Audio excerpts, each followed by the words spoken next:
ভাইরে, যেখানে জিম্বাবুয়ে থেকে শুরু করে আয়ারল্যান্ড পর্যন্ত ভারতে গিয়ে টি-20 বিশ্বকাপ খেলতে চাচ্ছে না, সেখানে আমাদের দেশের সাবেক ক্রিকেটার, বর্তমান ক্রিকেটার ও কোচ এবং কিছু দালাল দর্শকরা বলছে ভারতে গিয়ে ক্রিকেট না খেললে দেশের ক্রিকেটের অনেক বড় ক্ষতি হবে। আমাদের দেশের ক্রিকেটের 90% ফান্ড নাকি আইসিসি থেকে আসে। তাদের কথা না শুনলে সামনে আর কোনো ম্যাচই দিবে না তারা। নতুন করে এইসব কথা কে বলছে আপনারা জানেন? এই কথা বলছে চুল ছেঁড়া ক্রিকেট ফ্যান টাইগার শোয়েব। আপনারা তো এই চুল ছেঁড়া ক্রিকেট ফ্যানকে চিনেন, তাই না? উনি আসলে ক্রিকেট খেলা দেখার চেয়ে প্লেয়ারদের দালালি করতেই বেশি পছন্দ করে। আজকে সাকিবের দালালি, কালকে তামিমের দালালি, তারপর কখনো বা মিরাজদের দালালি, এভাবেই চলছে তার ক্রিকেটে দালালি। উনি গায়ে রং টং মেখে বাঘ হওয়ার ব্যর্থ চেষ্টা করে এদেশে মার্কেট পেয়েছে, কিছু ফলোয়ার পেয়েছে, এখন বিভিন্ন দেশে খেলা দেখতে গেলে স্পন্সর পায়। তাই এবার বিসিবি মুস্তাফিজ ইস্যু নিয়ে ভারতে বিশ্বকাপ খেলতে যাবে না জানানোর পর এই টোকাই ফ্যান বলতেছে দিন শেষে দেখা যাবে আইসিসি ইন্ডিয়া তারাই তো সবকিছু,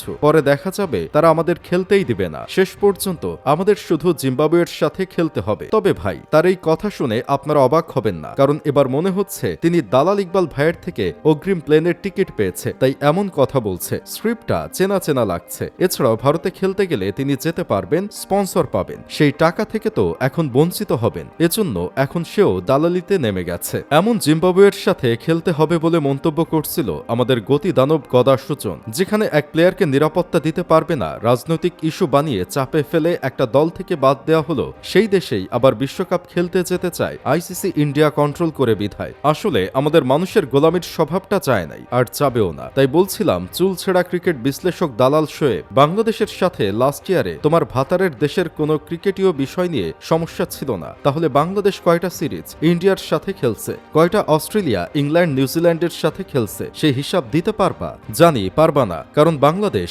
লাস্ট বছরে কোনো বড় দলের সাথে সিরিজে খেলে নাই। খেলছে আয়ারল্যান্ড, জিম্বাবুয়ে, ওয়েস্ট ইন্ডিজ, শ্রীলঙ্কার সাথে। যেখানে সমস্যা না থাকলেই তোমার ভাতারের দল এই দেশে খেলতে আসে না, সেখানে তুমি আসছো গোলামির কথা বলতে, সেখানে তুমি বলতেছো তাদের কথা না শুনলে ম্যাচই দিবে না। এসব গোলামি আর দালালি বাদ দিয়ে দেশের স্বার্থে কাজ করো, দেশের মান সম্মান রক্ষার জন্য কাজ করো। তা না হলে আজীবন এই দালালি করেই যেতে হবে, তোমার পরের জন্মকেও এই দালালিই করতে হবে। মানুষের ব্রেন ঠিক কোথায় থাকলে এই ধরনের চিন্তা ভাবনা করতে পারে একবার ভেবে দেখেন। আসলে আমি মাঝে মাঝে বুঝি না, আমাদের দেশের সাংবাদিকদের কি ইন্টারভিউ নেওয়ার লোকের খুব অভাব পড়ছে? এই সমস্ত আতেল বলদ টাইপের লোকদেরকেও ধরে নিয়ে এই সম্পর্কে জিজ্ঞেস করতে হচ্ছে তাদের। এজন্যই তো এদের মানুষ বলে বাংলাদেশের সাংবাদিকরা হচ্ছে শুক্রাণুর মতো, হাজারে একটা মানুষ হয়। তবে টাইগার চুল ছেঁড়া ক্রিকেট ফ্যানের প্রায় 17 লাখ ফলোয়ারের মধ্যে আমি নাই। নিজেকে মাঝে মাঝে অনেক ভাগ্যবান মনে হয়। আপনিও আমার মতো ভাগ্যবান, নাকি দালালকে ফলো করে একটা ফলোয়ার বাড়িয়ে দিয়েছেন?